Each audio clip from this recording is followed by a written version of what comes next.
understand the context of these speeches, because there's a lot of variety of speeches that people deliver. Some are very animated, it's about humor, it's about comedy, it's about engaging people or inspiring people. This, as speech number 3, was a building block, a stepping stone, and it was all about organization, clarity of purpose, clarity of message, and making sure that you could get across what you wanted to get across to the audience.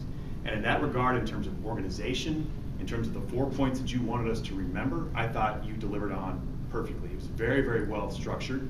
It flowed very nicely, and the points were very, very clear. So if I have any critique, it's only going to be about style and about the types of things that you'll actually address in later speeches.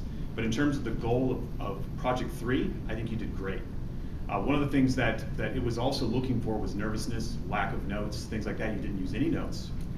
The nervousness point, which was really curious, was when you hit early on, when you hit that point where you forgot for a moment what the next thing you were going to say was.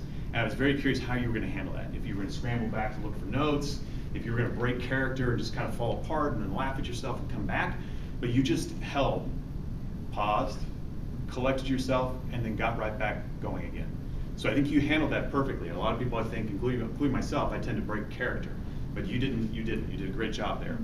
Also, I think you started off fairly like a statue. You were a little bit stationary, and with these more straightforward, dry topics, you have to figure out, how do I engage the audience?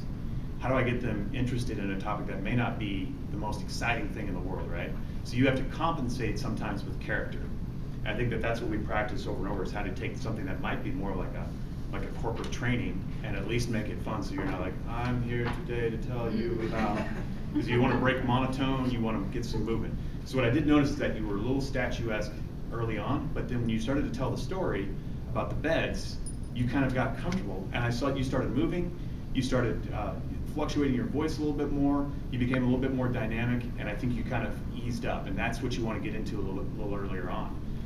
My one suggestion in terms of the actual structure or design of the speech, the conclusion was important to you in terms of where you ended up.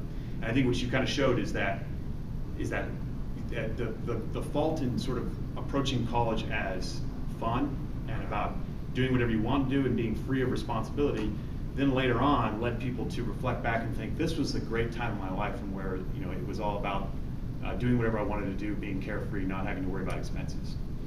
And sort of saying, but for you, it was a little bit more about responsibility, and your appreciation was a bit more balanced.